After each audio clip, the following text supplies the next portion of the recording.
Hello everyone. In this video we will discuss learning and acquisition.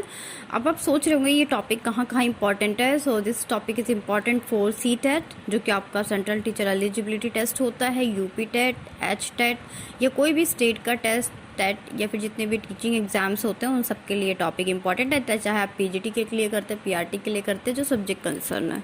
Right. तो बात करते हैं लर्निंग की कि लर्निंग क्या होता है. सबसे पहले तो लर्निंग क्या होता है. नॉर्मली हम बोलते तो सोचेंगे कि लर्निंग को क्या पढ़ने की ज़रूरत है. Yes, it's needs. क्यों? क्योंकि कभी कभी जब क्वेश्चन आता है तो पता ही नहीं होता कि लर्निंग क्या है.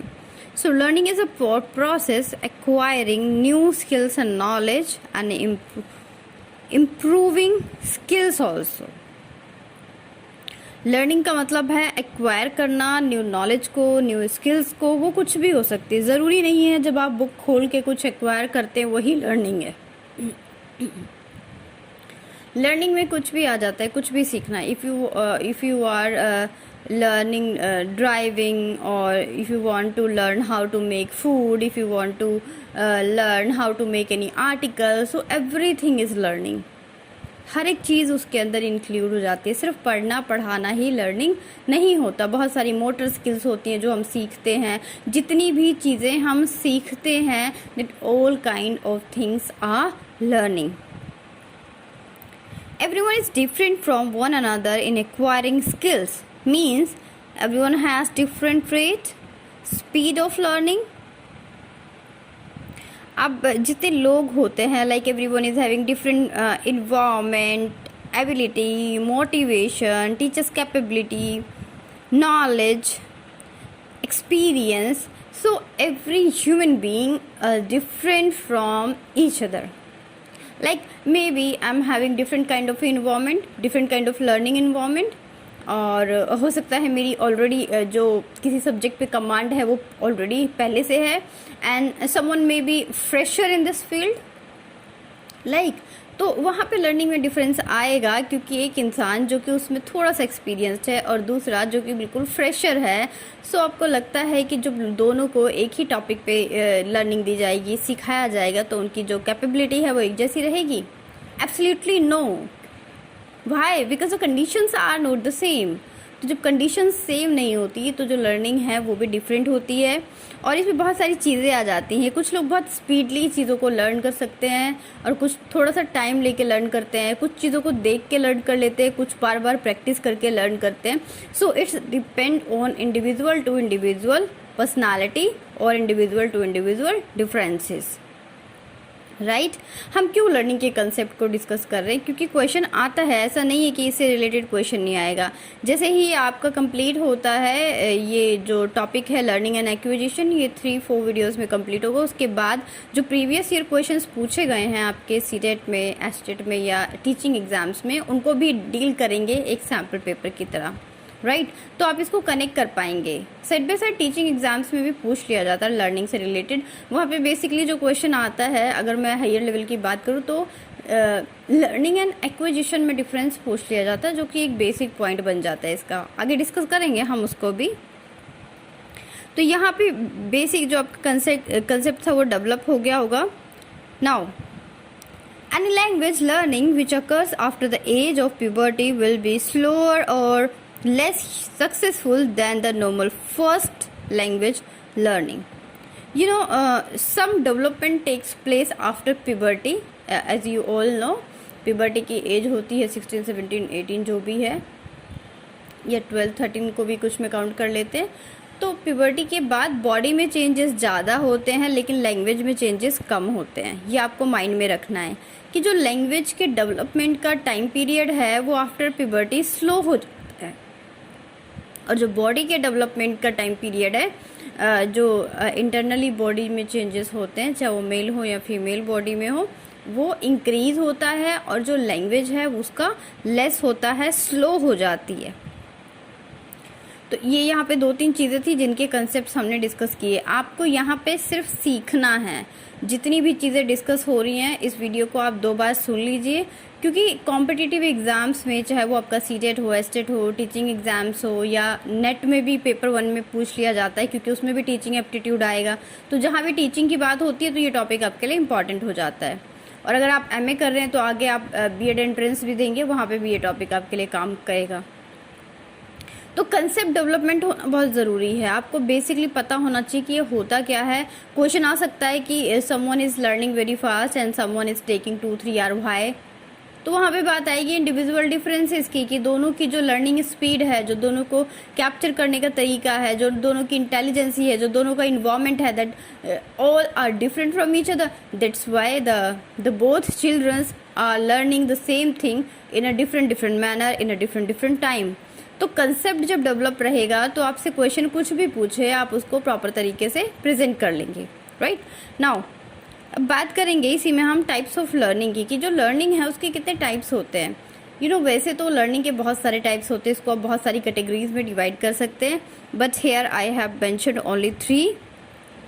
इस तीनों में ही सारी चीज़ें इंक्लूड हो जाती हैं।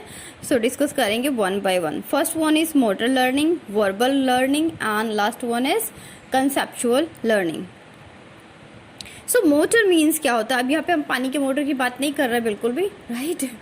मोटर मतलब वो लर्निंग जो कि हमारी मसल्स की हेल्प से होती है, जैसे कि आपका वॉक करना हो गया, डांस करना हो गया, लाइक स्विमिंग हो गई, क्लाइंबिंग हो गई, ड्राइविंग हो गई, any kind of physical activity is called motor learning, right. तो मोटर लर्निंग में क्या आ जाएगा? अब अगर मैं इसमें बोलूँ टाइप्स ऑफ लर्निंग में फिजिकल लर्निंग आ गई, आपकी ये लर्निंग वो learning, so it means what, motor learning जो मैंने टॉपिक दे दिया, तो इसमें हर वो एक्टिविटी जो आपकी बॉडी से रिलेटेड है। Football playing is also a motor learning, cricket playing is also a motor learning, dancing is also a motor learning. तो ये सारी चीज़ें इसके अंदर आ गई, क्योंकि yoga is also, because your body is involve in yoga, side by side in exercise also. तो जितनी भी चीज़ें आपकी बॉडी से रिलेटेड हैं, चाहे वो फाइन मोटर हो या फिर ग्रोस मोटर हो, वो दोनों इसके अंदर आ जाती हैं। अब फाइन मोटर और ग्रोस मोटर के बारे में मैं आपको थोड़ा सा बता दूं, इम्पॉर्टेंट है आपके लिए, राइट, जो कंपटीशन के बच्चे स्पेशली उनके लिए। तो फाइन मोटर होता है जब आपकी छोटी छोटी मसल्स हैं, उनकी जो एक्टिविटीज़ होती है वो फाइन मोटर एक्टिविटीज़ होती हैं, फाइन मोटर लर्निंग होती है। जैसे कि आपकी फिंगर्स, चाहे वो हाथ की हो चाहे पैर की हो।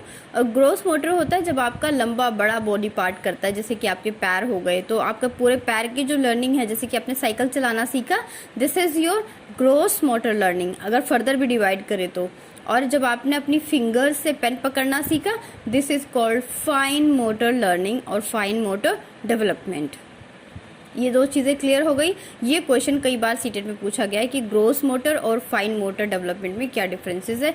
साइड बाय साइड ये दूसरे सेट्स एग्जाम्स में भी पूछा जाता है, जैसे कि यूपी टेट हो गया या फिर सीटेट, जितने भी टेट से रिलेटेड एग्जाम्स है उसमें बहुत ज़्यादा ये पूछा जाता है। Most of our activities in the day of our life refers to the motor activities. Yes, of course, walking, running, driving, climbing, swimming, dancing, everything is called motor activity. Next point is verbal learning.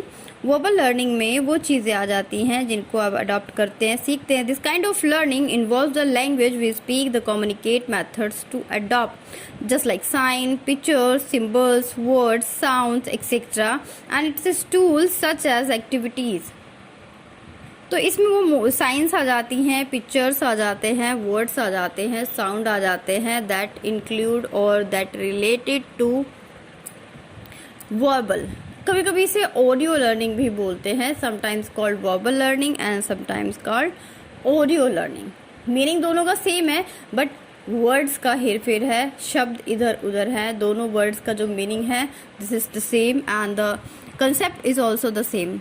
Third point is that is conceptual learning. In this form of learning, we require higher order of mental process, thinking, reasoning, intelligence. With the child learn different concept. Concept learning basically depend on the psychological level. When a child starts to think and make an image and a picturization on his or her own mind, like sometimes any child think anything on his mind or her mind, then their mind work according to it. This is called conceptual learning. Like if someone is said, okay, the apple is red, so a concept build up in the mind that yes, apple is red. So this is called the conceptual learning. Conceptual learning means just like a plus b का whole square. So जो conceptual learning है is always the same, and motor learning and verbal learning differences, because in motor learning every motor activities, every body physical activities involved in it, and verbal learning, in verbal learning the verbal tools, signs, pictures, symbols, words, sound. Like verbal means कि जो भी चीज़ें आप बोल रहे हैं that all includes in verbal learning. Like if you are reading tables, so this is also verbal learning. If you are singing, it's also a verbal learning, because your vocal cord, your sound is producing in it. इसमें pictures आ सकती हैं, symbols आ सकते हैं, sounds आ सकते हैं, and words are also include in it. Conceptual means directly related to your mind, your concept. That's we called it conceptual learning. So here we have completed concept of learning, and what's the basic difference between the individual differences, learning of two students in the same time in the same topic, किस तरह के differences होते हैं, and what's the reason behind it. Side by side we have discussed types of learning. There are 3 points are mentioned: motor learning, verbal learning, and conceptual learning. In next video we will discuss that factors affecting learning कि कौन कौन से factors होते हैं. Obviously learning के जितने भी topic है उनके लिए इम्पॉर्टेंट हो जाता है कि कौन कौन से इसके बेसिक फैक्टर्स हैं. सो स्टे कनेक्टेड, ध्यान रखिए, मिलेंगे नेक्स्ट वीडियो में अपने नेक्स्ट टॉपिक के साथ.